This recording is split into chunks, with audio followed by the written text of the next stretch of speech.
All right, let's go ahead and get started. Let's get started back again.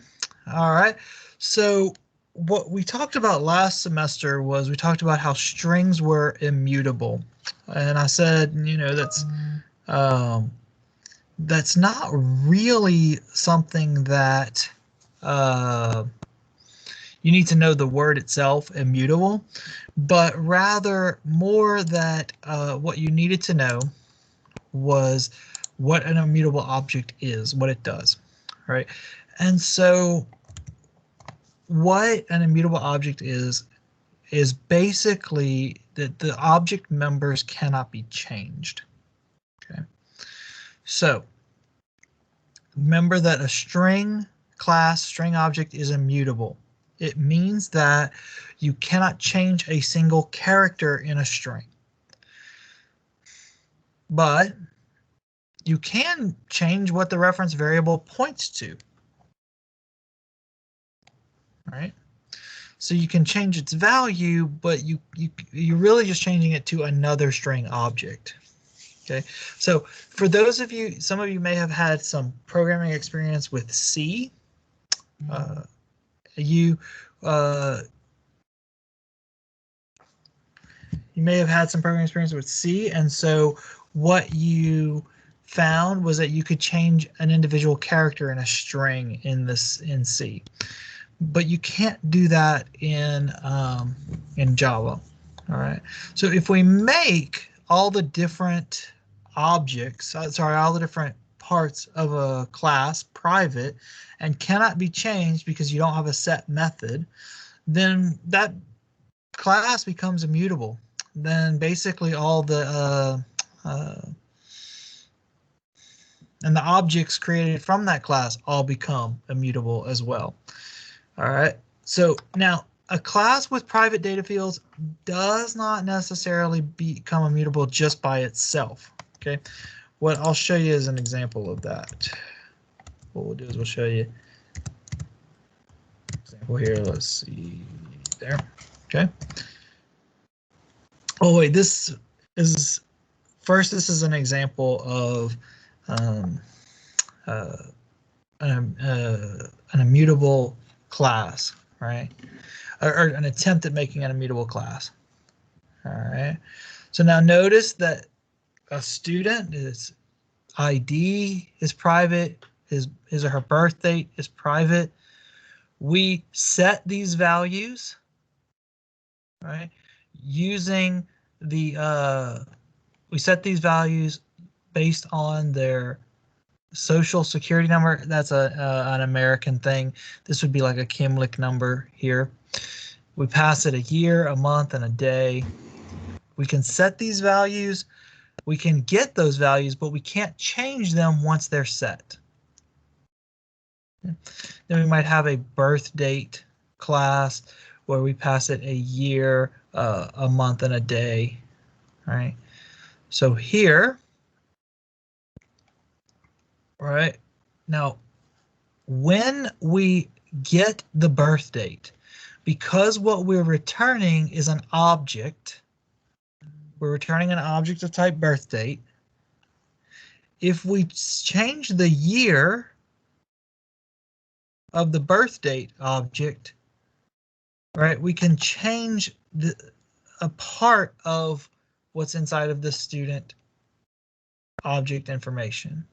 Okay, I'm not sure. Okay, let me go over that again one more time. We think that because the student class has only private members and no set method, that therefore it's an immutable class.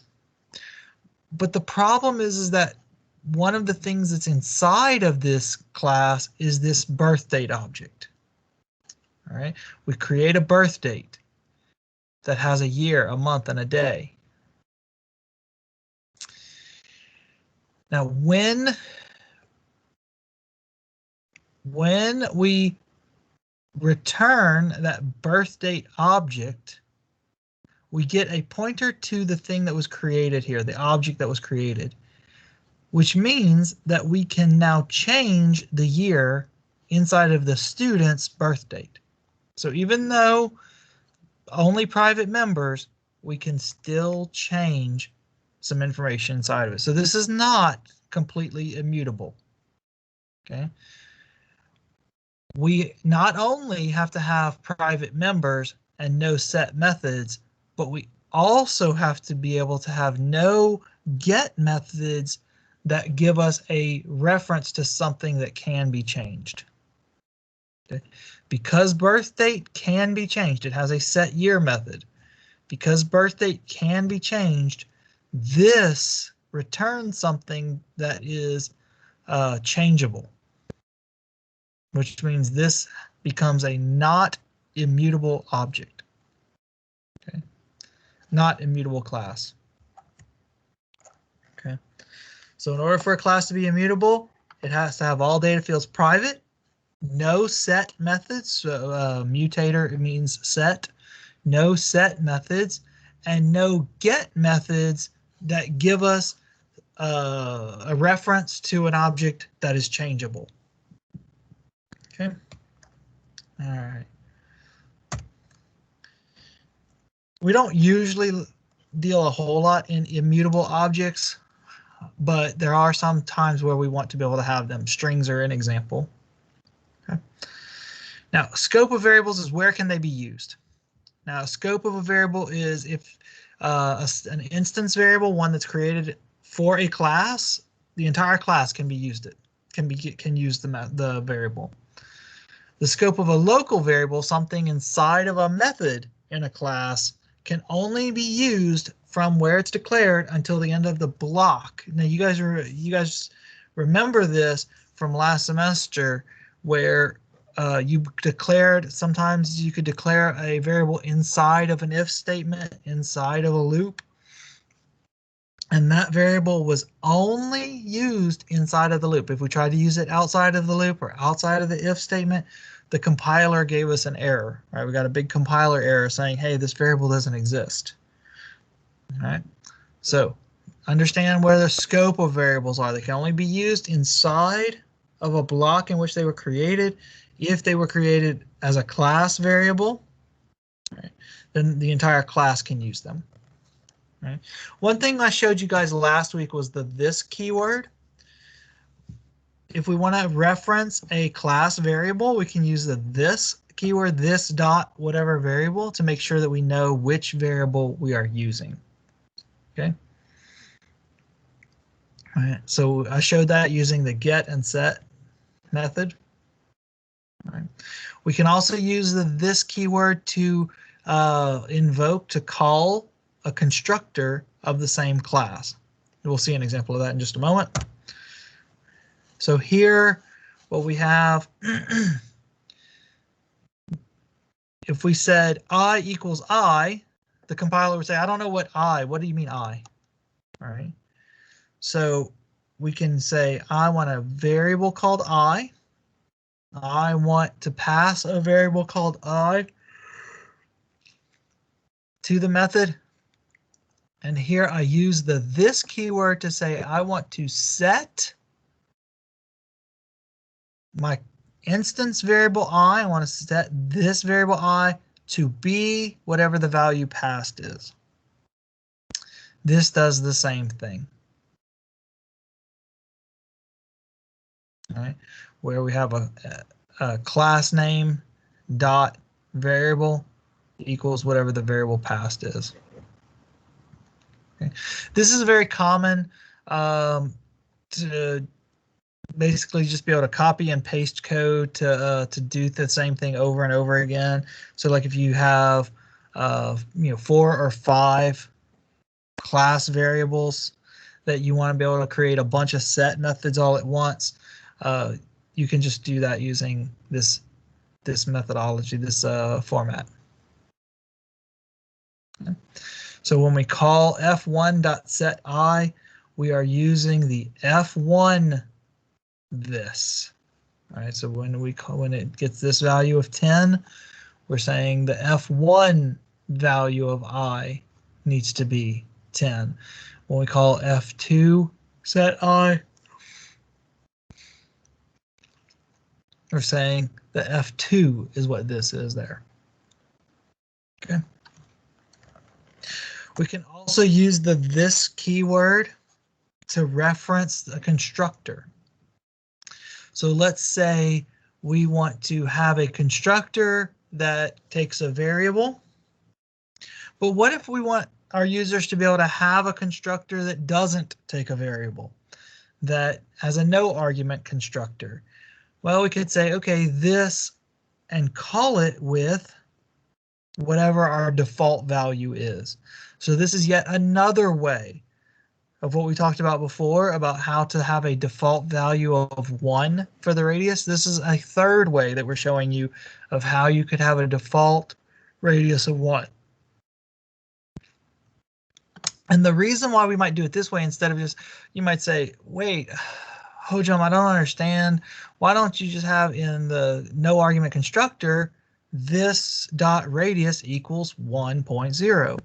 Well, what if we wanted to do something else in our constructor? What if we wanted to add some lines of code and we didn't want to have to add it in both places? We just wanted to be able to just change it here and make it do some stuff here, but we don't, and we want it to be able to do it in both constructors, but we don't want to have to type that code twice.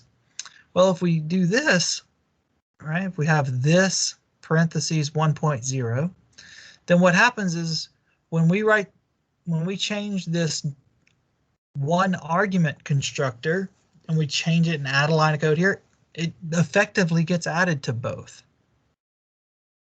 Okay. So this can be referencing a constructor. Now, down here in this get area method where we say, okay, the area is calculated by radius times pi. Okay. The this keyword, generally in a situation like this, we would not use the this keyword because there is no ambiguity. There is no question of what radius refers to. All right. Up here, we have a variable called radius. We also have an instance variable called radius. Which one is it? Which one is it? It's specifically saying this dot radius, so the class variable radius equals the past variable radius. Down here, there is no question because there's no parameter called radius. There's no local variable called radius. The only variable called radius is this one, right? So we don't need to have the this keyword in this situation. Okay. All right. So that ends the chapter 9 slides. Let's go over to my IDE.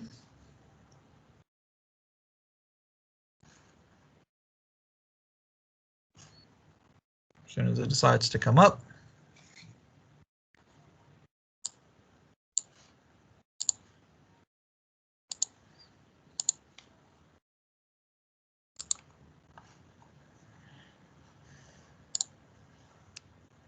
Okay. So let's look at a few examples here. Let me pull out, let's see, I want circle with private, circle with static. I'll need to test both of them as well. What else? What other ones? Let's look at that one. Let's look at that one. And then we'll look at another. We'll make one of our own for fun too. Okay. All right. So the first example we'll look at is we want to talk about the circle with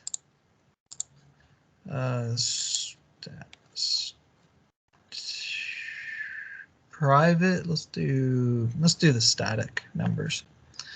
Okay, so here we have this static integer number of objects. And what that means is that, again, this variable will be able to be accessed regardless of if we have a class of that type, and it's going to be shared by all objects of this class. And the static method will be able to access regardless of if there's a object of this class or not. Now the non-static method will have to have an object of that class. Okay, so let's see. Which one is this? That one? Static. Yep. Okay, so let's compile this.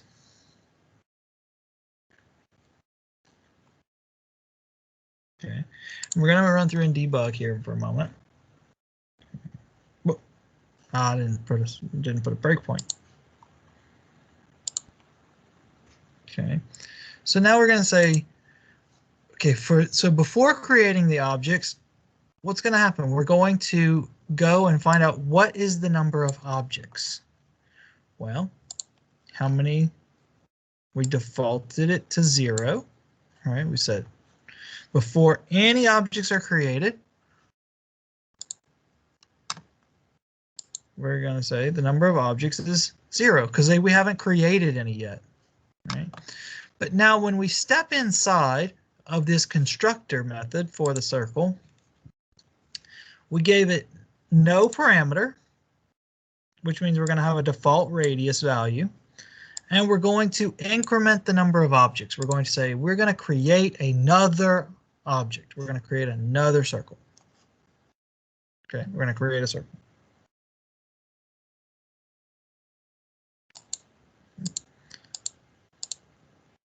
So now, after we create C1,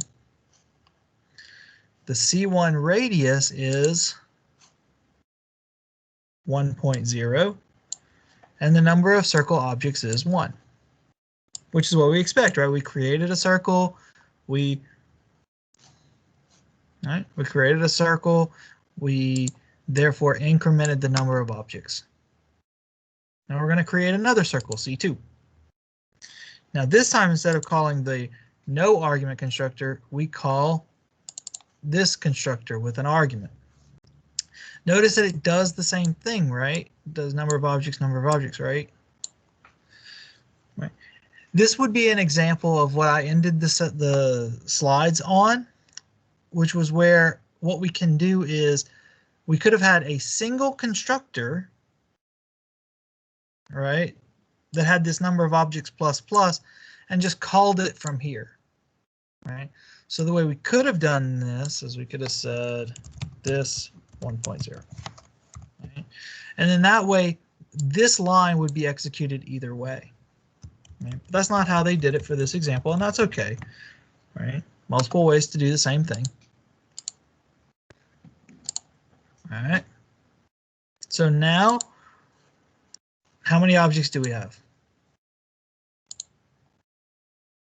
Number of objects is a static variable of value 2. Okay. We can modify the radius of C1. Notice C1 is 1. So when we modify it, it's now 9. And after we do that, if we get the C1 radius is 9 and the number of objects is 2, C2 radius is 5 and the number of objects is 2. Right. Now I want you to notice something. What I'm going to do here is take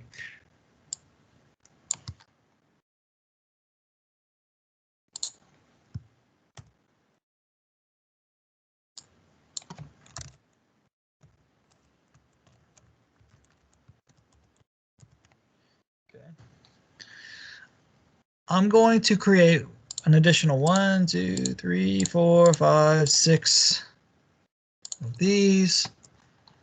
And instead of modifying C1's radius here, what I'm going to do is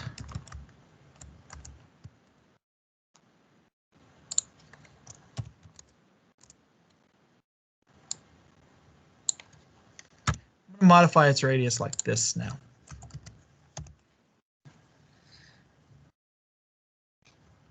All right, this is going to be important.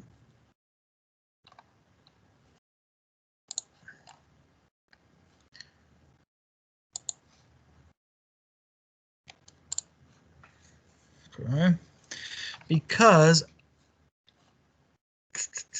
we created this C2 circle with radius 5. There's a C1 and a C2. I'm going to change C1's radius to 9. Okay.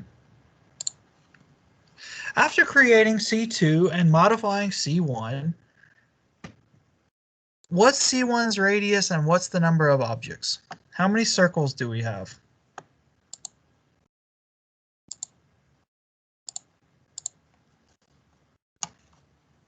What do you guys think?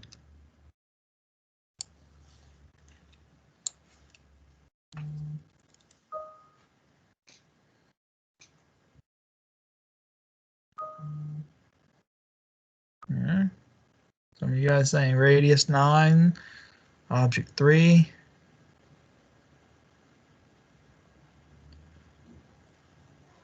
But I only see C1 and C2.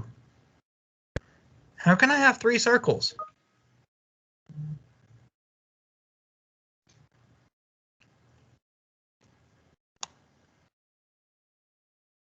What do you think?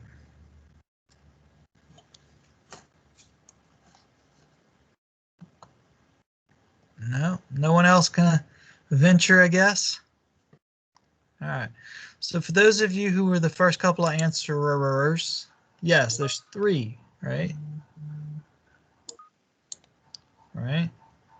There are 3 circle objects, and the reason is not based on the number of variables that have it, but we created 3 new circles in memory, right? And even though one of them, this one back here, even though it was never pointed to, even though it's not pointed to anymore, it's garbage. It's probably collected by the garbage by now, right? Even though it's out there, no longer referenced in memory, it was one that we created, and it had that in number of circles plus done to it. All right, so now we've done that new circle 3 times, which means there's 3 objects. Okay.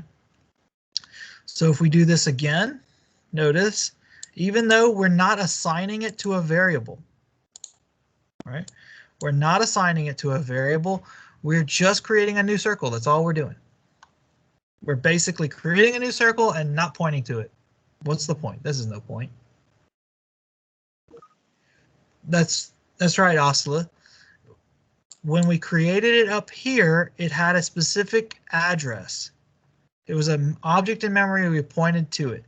Here, we created a new circle with a new address, and we pointed C1 to it. Okay. So here, as we step through and create all these new circles, watch what's going to happen to the number of objects over here. It's going to go up, and up, and up, and up, and up, and up. All right.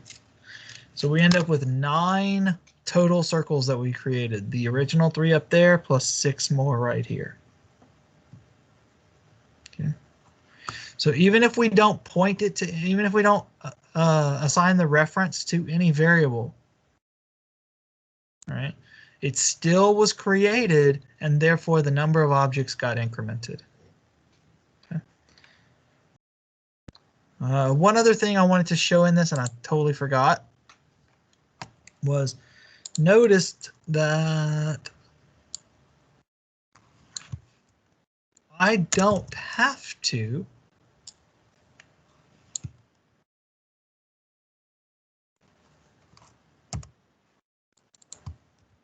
have to access this variable with an object.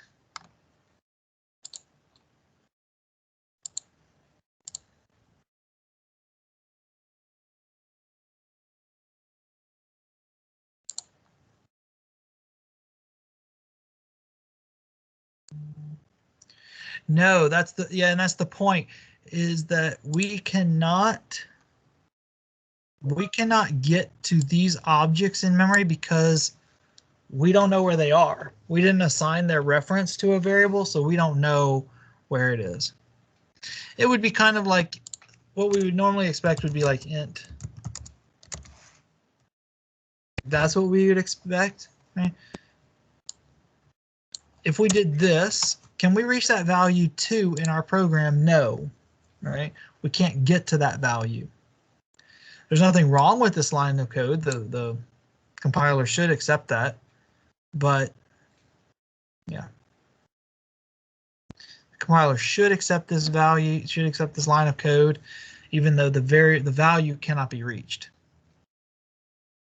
Okay, so let's step over this. Let's see what happens when we print this right here.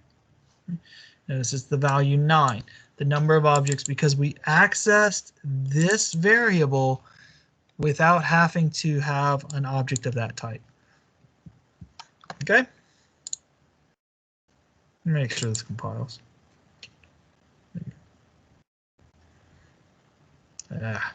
Yeah, it doesn't like this. Okay. It doesn't like this. I was wrong. All right. But basically, because we don't assign this reference variable to anything, then it just gets lost. It's just this might be used in a situation where if you wanted to force an exception, we'll talk about exceptions in week 5. If you wanted to deal with an exception in a certain situation, you might do this, something like that. But for the most part, Arjun, this is a pointless line of code, right? No one would need to write this line of code in an example. Okay. All right, let's see. Let's talk about circle with, instead of static members, let's talk about circle with private data fields. Okay, so same idea, right? Private static now int, so we can't get to number of objects anymore. All right.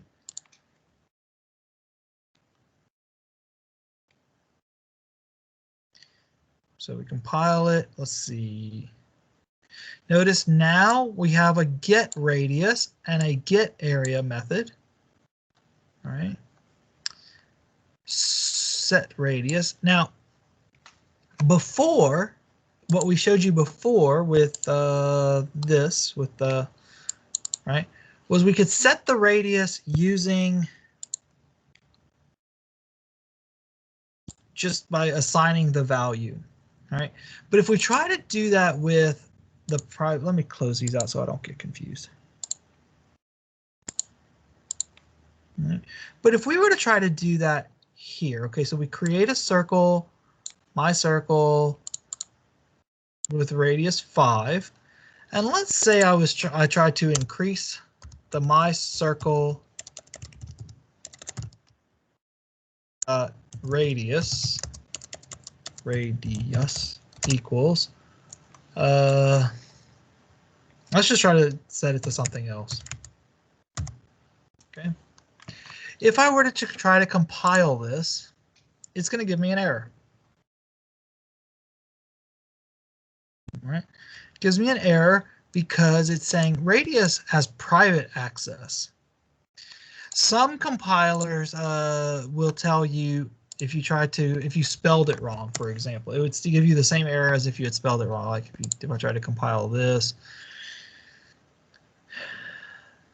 it'll tell me, cannot find this symbol, cannot find this radius symbol, right? Some compilers, when you go to do this, it won't give you that extra piece of information saying that the variable has private access. It'll just say, hey, I can't find that. It's as if it doesn't exist. Okay.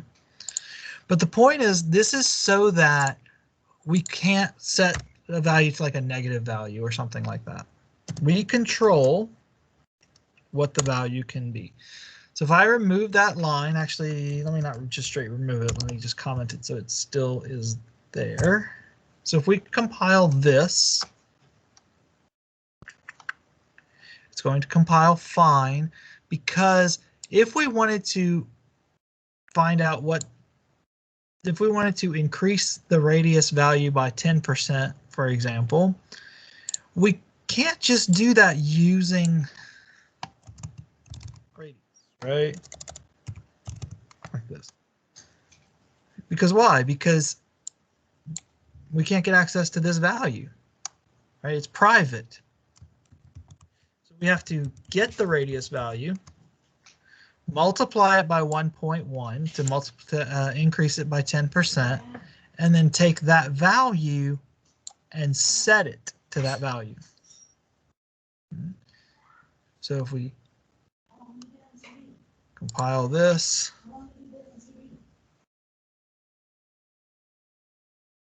and run it.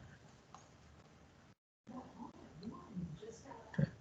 So notice the area of the circle of radius 5 is this value. The area of a circle of radius 5.5, which is increased by 10%, is this other value here. So here, the get radius, any getter method is basically just going to return whatever's in the value, whatever the variable is.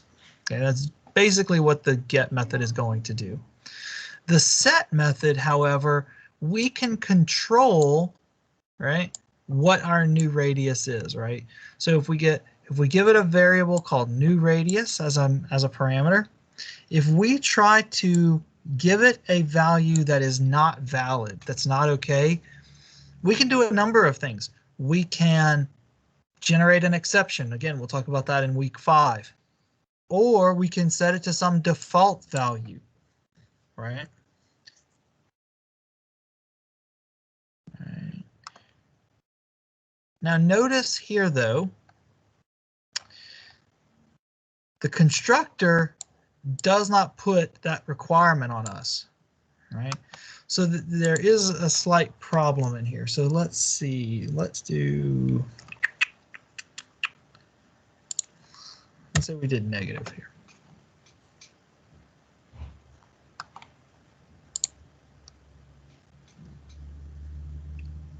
File it. And let's step through. Okay. Okay. Now, what is the area of a circle with a radius -5? Well, we're going to get the radius. So we're going to return that. Radius -5. We're going to get the area. Radius times the radius times pi. And we're going to display that. Right, so the area of the circle of radius -5 is this value, right? Because if we multiply -5 times -5, we get +25. Now I'm going to step over this because I don't want to show you what's going to happen, but what will display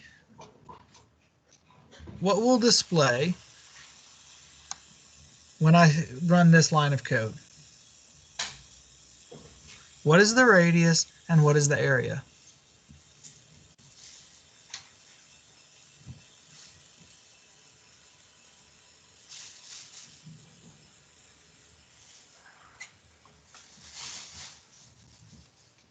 What do you guys think?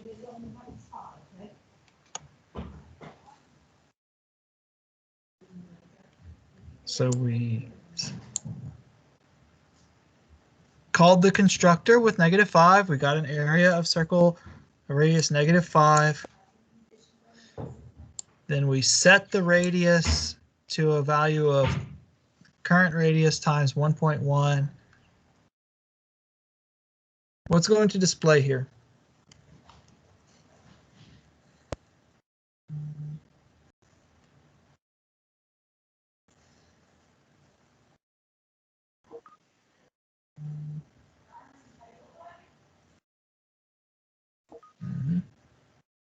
Good. Okay, you guys were paying attention. Good. Yep.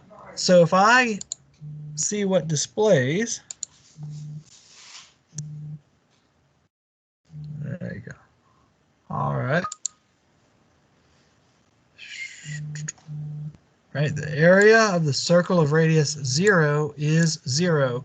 So we have now shown that -5 times 1.1 is 0, right? Your math teacher will be so proud that you now know that -5 times 1.1 is 0. No, that's not right. That's not right. No, that's not a math thing. What you guys are paying attention to and what you realized, and some of you are just following along with the crowd, and that's okay, as long as you understand why this happened, was that what was passed to this method? The value -5.5, right? And when it saw that it was not greater than or equal to 0, it said, make it 0. Remember, this is that ternary operator, right? This is that kind of like an if statement, kind of like a quick if statement, right? So is this true? Is it greater than or equal to 0? No, it's false. So we give it this value. So we set the radius to be 0 instead. Okay. You guys got that. Okay. Clear out of here. Take that off. Okay.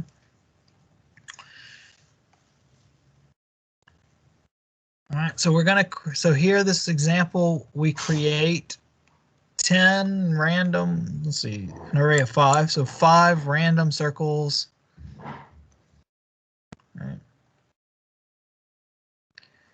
So we create a circle array of size 5, and then we print them all. And I think what this does is it goes through one by one and prints them all, and prints all the get areas, and then sums all the circle array areas, right? So if we run it,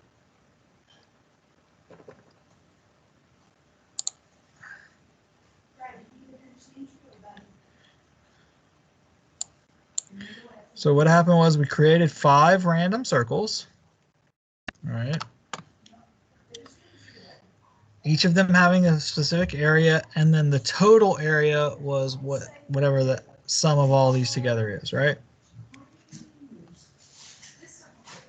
And the sum of the circle array, how we did that was we just basically kept adding the areas. We looped through the circle array one by one and added up all the areas to our sum, and we returned sum. And we can very simply, very easily change the size of our circle array, right? We could say, you know what if instead of 5, we wanted 10 circles? You know, we can do that very easily.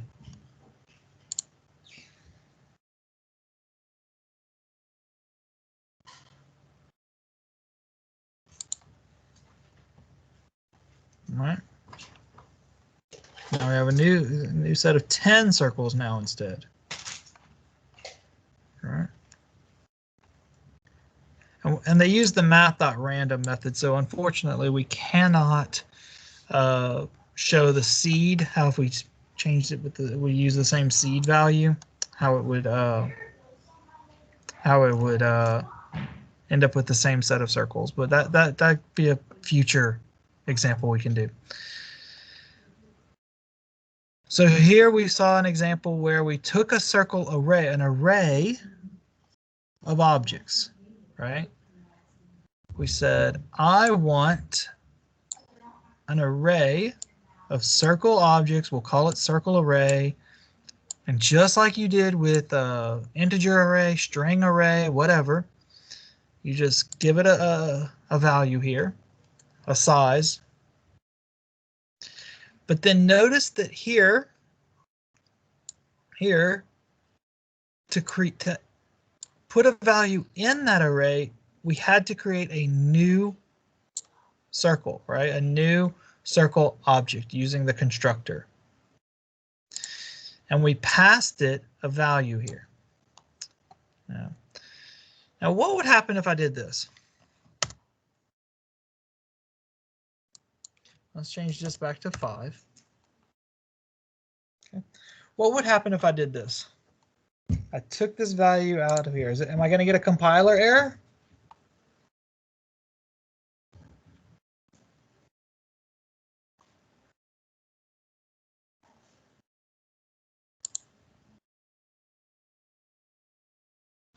Is this going to give me a compiler error if I take this value out of here?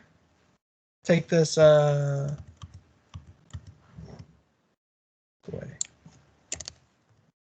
And make it 5 circles. And I take this out. What's going to happen?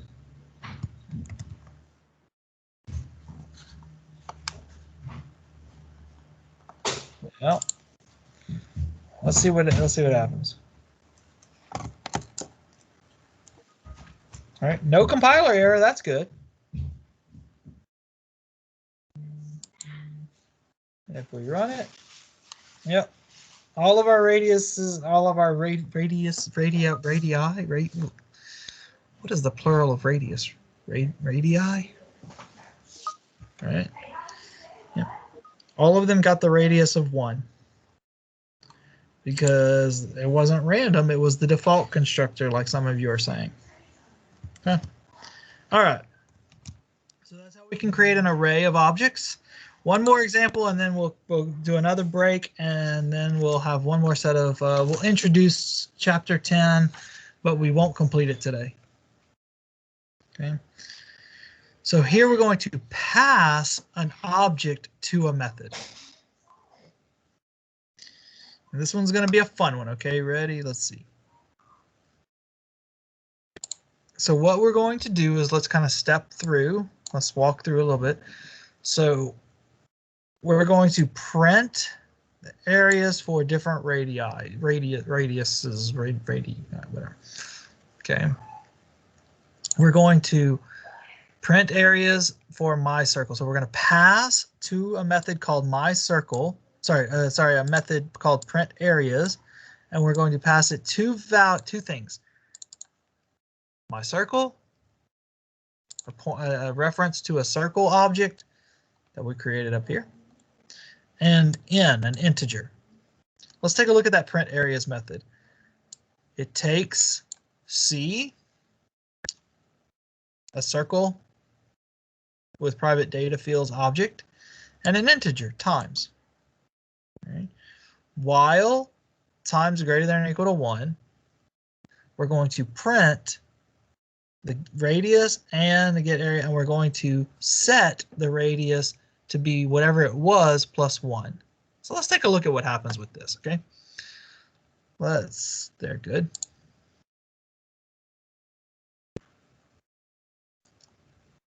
Okay.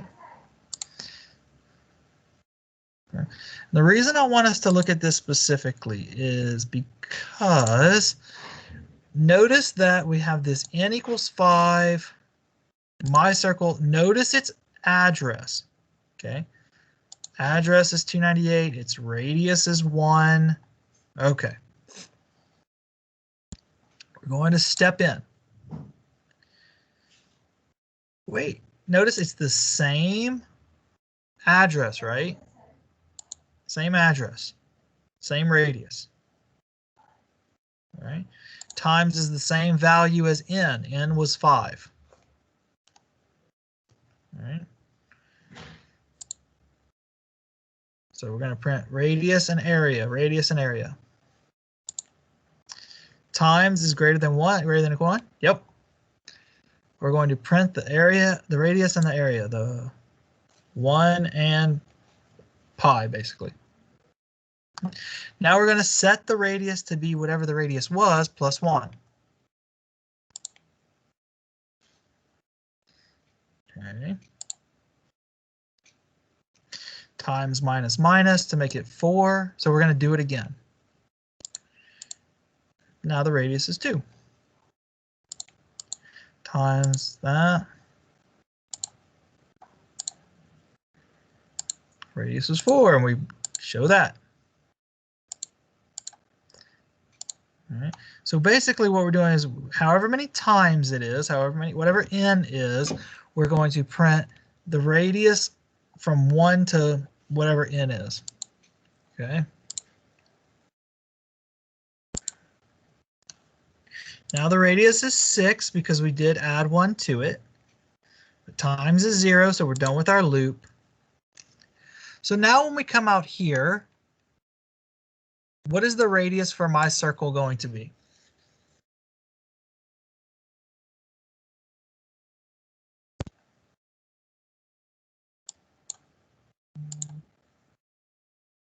Yeah, 6. Okay.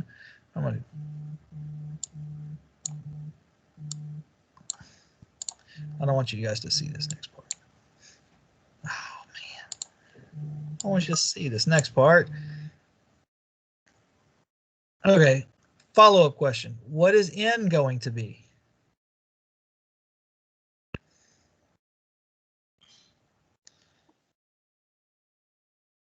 You guys are all saying radius is, so n's going to be 0, you say?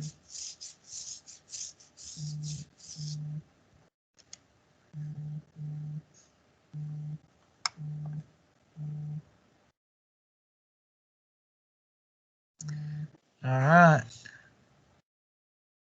Some of you gonna be upset. Some of you gonna be, you got 50%, some of you. All right. N is 5. The radius is right. The radius is 6. All right. But n is 5. And the reason why is because we passed the reference to the circle object, but we passed the value of n. N didn't change. We copied the value of n into the variable times, and then we changed times, but we didn't change n. We copied the reference of my circle into C, and then we kept changing the radius value in C, in that object in memory. I'm going to do one more fun thing, and then we'll take a break. Okay. Let me comment this out because I'm going to make one little change.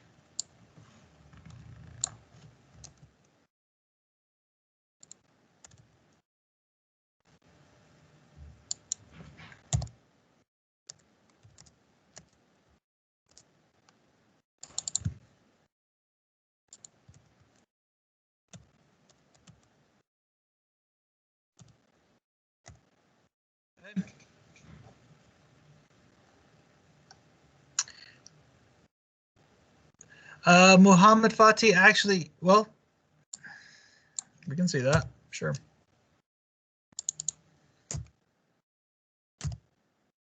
So we'll use n as the parameter instead of times. And you'll see that it actually doesn't change anything about that. Okay.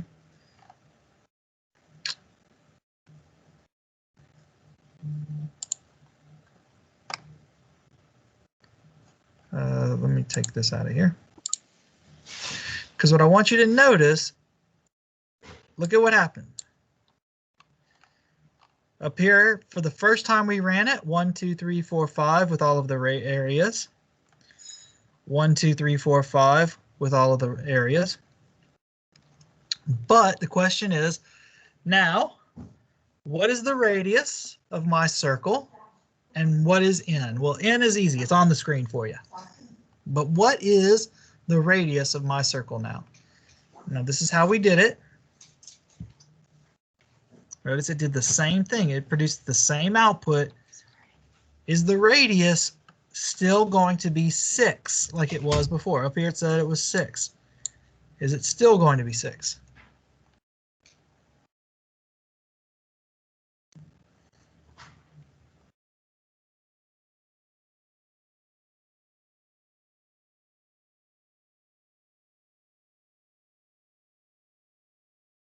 Yes, no. If it's not 6, then what is it going to be? 7, 8, 12, 123. You guys are saying 1. We can actually just look at it over here, can't we? It's 1. So you're probably thinking, wait a second. How did we keep changing the radius over here, but somehow it got set back to 1? That doesn't make any sense. Let me show you. Let me step through it and show you real quick, and then we'll take our break, okay? Debug. Notice what's about to happen, okay? Look at the object. What we're passing is the value of 5 and the value of the reference, right? So we're saying value 5 getting copied into the local variable. Reference 297 getting copied into the local variable. So if we step in, now we have C and N. N is 5, 297. Okay, follow with me. This isn't magic. We're just watching some fun stuff, okay? So we get the radius in the area.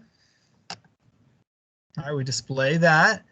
Now we're going to create a new circle with a radius 1 higher than our current circle. What's going to happen? It's going to create a new circle, which means we're going to get, watch right here. Watch right here. It got a new object variable. It got a new object reference. It's a new object in memory. It's not the same old object in memory.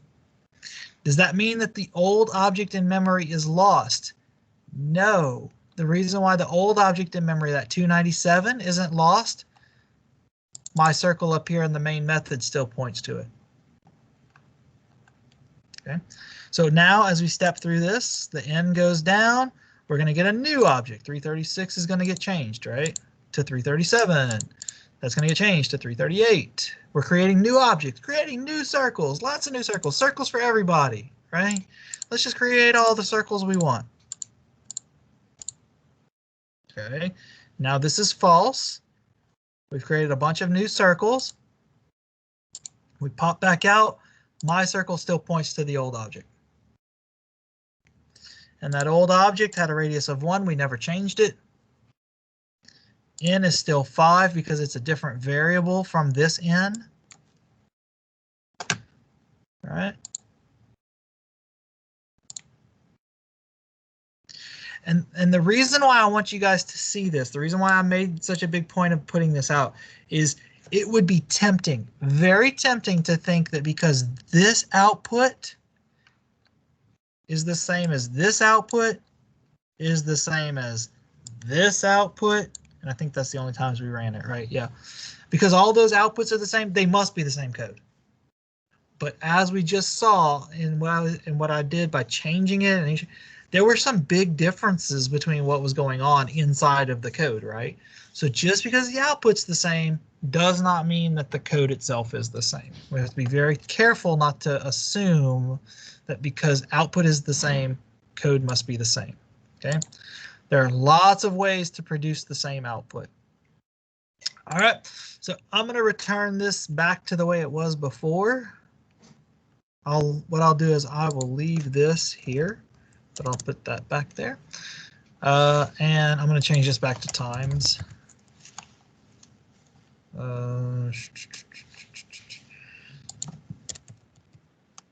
Okay.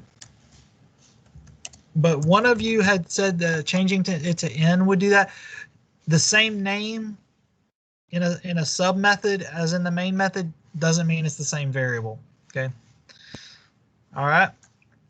Okay, so those are our examples. We'll come back and we'll do a little bit of chapter 10. We'll probably only do like 20-30 minutes of that because I think, again, we've introduced a ton of new material today, and I don't want your brains to go on overload. So we'll just do a little brief introduction to chapter 10 and when we come back. Okay, so break. It is now 3:27, so come back at 3:37 and I will see you then.